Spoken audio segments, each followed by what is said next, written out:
Backyard Professor Chess videos. This is another game I recently played. Now, I've noticed in some of my videos that I probably come across as an anti-Kingside attack sort of guy. Because I'm trying to eradicate from my mind the amateur ideas that I've held for so many years. There's so many positions on the board that tells you you can't do a Kingside attack. But what do you do if the board gives you the green light to do a Kingside attack? Then you do a Kingside attack. And I've got a game that I recently played again that shows this type of a board setup where if the green light is there, then that is what you should do. And so I'm gonna play through this game and show you this game that I played. I was white. I opened with the king pawn. My opponent opened with the queen pawn. And I took the pawn, of course. Why not? Free pawn. Woohoo! That's the best way. Of course, he returns by taking it with his queen. Now, when this happens, the nice thing about this is you have numerous options to get a speedy development and threaten his queen. My opponent, though, put his queen right back there, which was the best place to do it. Now, at this point in time, you look at the board, and it's a simple board to read. What do you see? Hardly anything. All I see is a knight out there. Okay, well, that's an imbalance. I'm further developed. He has an open file with his queen, so there's compensation there, I suppose, but it's way early in the game. Now, what am I going to do? A central pawn thrust, always.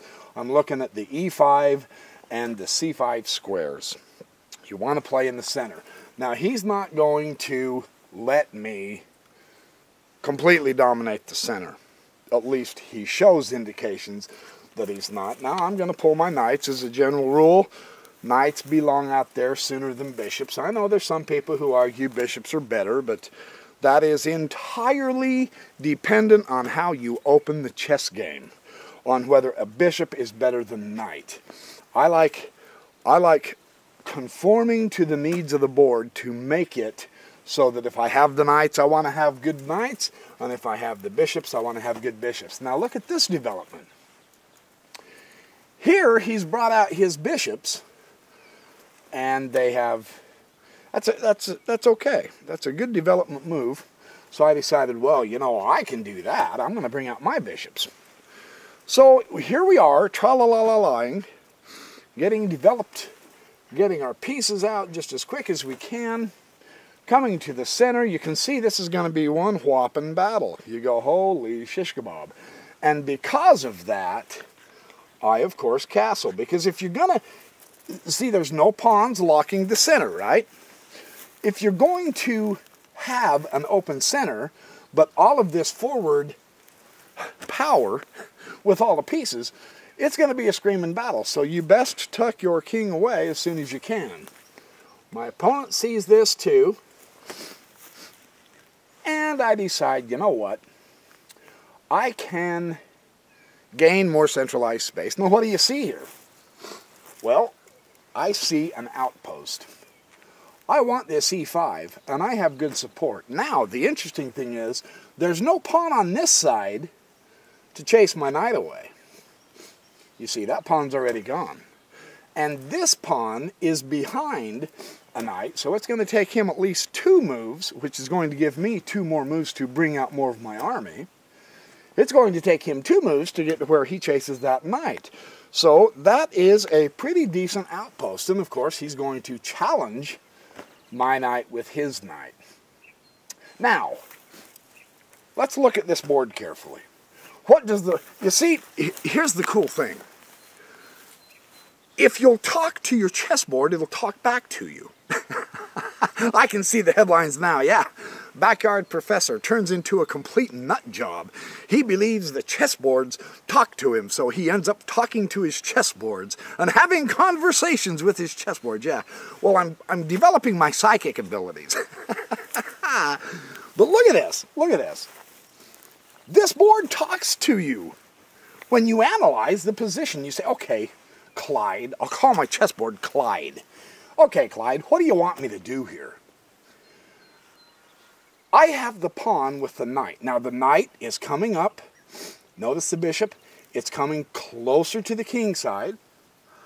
My pawns aren't lined up to point any given direction. But my bishops are. Look at those bishops. Look at the arrow here. Look at the arrow here. Look at the queen arrow here. Look at the knight coming toward the king side. This open position, now I say open, meaning the pawns aren't locked in the center. There's not a lot of pawn activity. We're both more or less leading with our pieces, not our pawns. This kind of a setup says kingside. Absolutely. So I'm going to do a kingside. And I emphasize this by pushing my f-pawn. This gives this knight excellent support. It gives a potential to open up my file for my rook. I want you to take care to watch another thing here. Very interestingly, I've got his pawn blocked, so I'm blocking in his bishop. He could exchange the knight for the bishop if he wants, but then that gets rid of a defender. But look, I have 1, 2, 3, 4, that direction, 5. I have 5 pieces that I can use on this kingside attack, yes? He's got 1, 2 defenders. 3 at best. Well, he's threatening this. 4. My emphasis is going toward this king side, and he sees this, so he properly exchanges out that knight. He has to. That knight was too strong there. You cannot leave a knight on a fabulous outpost. My opponent played pretty good here, I thought. Well, I take the knight, and look at that beautiful fork. Whoa. Now I get either a bishop or a knight, and I open up the file because I took with my f-pawn, not my d-pawn. Leave the d-pawn there. Take with the f-pawn. This is fun chess right here. So I think I've already got him where I want him, because now I'm going to eliminate another kingside defender with a pawn, and now I'm in terrific shape. He, of course, grudgingly takes that pawn. Now look at the chessboard. Let the chessboard talk to you. Clyde, what do you want me to do? Kingside, kingside. Look at this. I can bring my knight out into here. I can have my bishop coming. I can have my bishop coming. I can have my queen coming in. I've got my rook file open. I can leave this rook home to watch the... he gets to babysit the kids over here to watch the queen side. I'm coming full bore of a queenside attack. No question about this. And he recognizes it. His first admission to, uh-oh, I'm in trouble. So I'm weakening his white squares around his king. His bishop, by definition, is bad. He's really not doing a lot. Notice what I'm doing. I want you to see this. This is what Silman constantly harps at. When you do a kingside attack, it's not a 1 or 2 piece situation here. You want to bring in your entire army. Look at the odds here. 1, 2, 3, 4, 5 to 2. 5 to 2 odds is pretty good. Now, my name isn't Einstein. I'm not a mathematician as such. But I'll tell you what, if you used to look it up in the math books, 5 to 2 is probably pretty good odds. I'll bet you a lot of chess books would say that also. Well, he's going to drop his bishop down because now, of course, he doesn't want me taking that bishop, which I will gladly do. Now, at this point, do you hurry up and rush in and take all your pieces? No, not just yet. I'm going to solidify my center. I'm going to gain more central territory. I'm going to stop him from doing any counter-attacking. Why not have it all? I can dominate the center. I'm coming into the king side. That's 2/3 of the board that I own. Right? You see that? Why not? Why not completely overwhelm him and dominate him? Well, he brings his bishop over here to b4 and has a very good diagonal here that is absolutely, essentially, completely useless. So what? that doesn't do a pea-picking thing for the idea that I'm coming kingside. Notice I am gently bringing out my entire team. Chess is like football in that respect. The quarterback alone will not win the football game. He needs all of his teammates. He's brought this bishop way out here to do what, I don't know. It's obvious I'm coming to the kingside right now. He needs to be over there defending the kingside. Well, he thinks his lady is going to give him the best kind of a defense, right? After all, the queen is the most powerful piece on the board. I have too much firepower. I've discovered something in Vukovic's book on the art of attacking in chess that is really invaluable here. It's quite fun. When you're doing a kingside attack, it's helpful to put your knight. And you say, yeah, but you ding-a-ling, he can take the knight.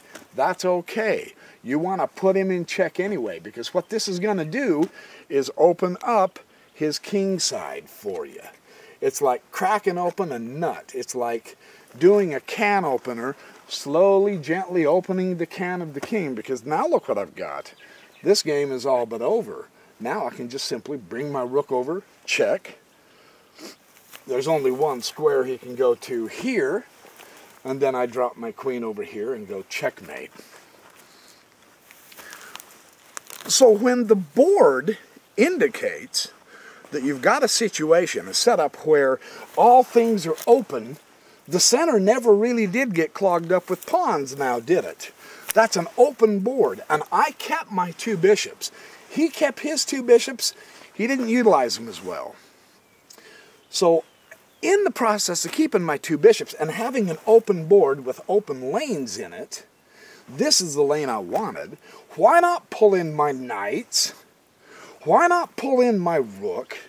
And why not pull in my queen? That way I assure myself that I'm going to have a very, very good game. So this is the idea of the kingside attack. The board actually really does talk to you and indicate to you that yes, a kingside attack is possible in many board situations. And if it's not, then don't do it. Do what the board tells you. That way you have a most successful game possible. Now I've got a small piece of advice for you guys who like to do kingside attacks. Just for kicks and giggles. If you will set up, let me pull these pawns real quick. If you will set up, if you really insist on trying to always cotton pick and kingside attack, if you love kingside attack, then make it so that your e-pawn is always in the lead. Do an e4 opening more often than not, because the pawn pointing theory of Silman says you play where the pawns point. This is how you know where to play on the chessboard, is wherever the pawns point, that is the direction you go, because you have more space here, and more space means a bigger field for more of your pieces to get out there and work together and cooperate and not get in each other's way and stumble and trip and bump into each other. You can actually coordinate an attack with a knight and a bishop, with another bishop back and a queen and a rook, like I did, because that's where the most space is. If you like queenside attacks, then do the opposite. Open with the d4 pawn and follow up with an e3, and your pawns will point toward the queen side. That's one way that if you absolutely insist, Silman is just out to lunch, and the backyard professor is a nut job who's touting his incorrect ideas about all this nonsense against kingside attacks. Every game should be a kingside attack. Well, you can improve your odds by opening with the e-pawn openings, so study them. That would be my personal advice. Silman's advice is even more superior, but of course, he's vastly superior in chess knowledge than I am. Silman would say, learn how to read the board and utilize all of your chess pieces. Learn how to coordinate your chess pieces, whether you're going in the center, whether you're going onto the king side, whether you're going on the queen side. You have to recognize the coordination and cooperation of all of your chess pieces in as many combinations and in as many different phases of the game. So, that's my quick mini chess lesson today. I hope you enjoyed watching the video. I've got more of the imbalances I want to share with you, and the tips and tricks and all that in the chess course I'm studying. It's a great chess course. I believe I'm improving. I'm having a lot of fun doing it, for sure. Chess is becoming fun. Even when I lose now, my losses become more and more instructive. Because when I go back through my game, then I see, oh man, I should have put the knight here. I should have followed up on that outpost. Or, oh, whoops, I lost because I didn't put my rook in that open file, etc.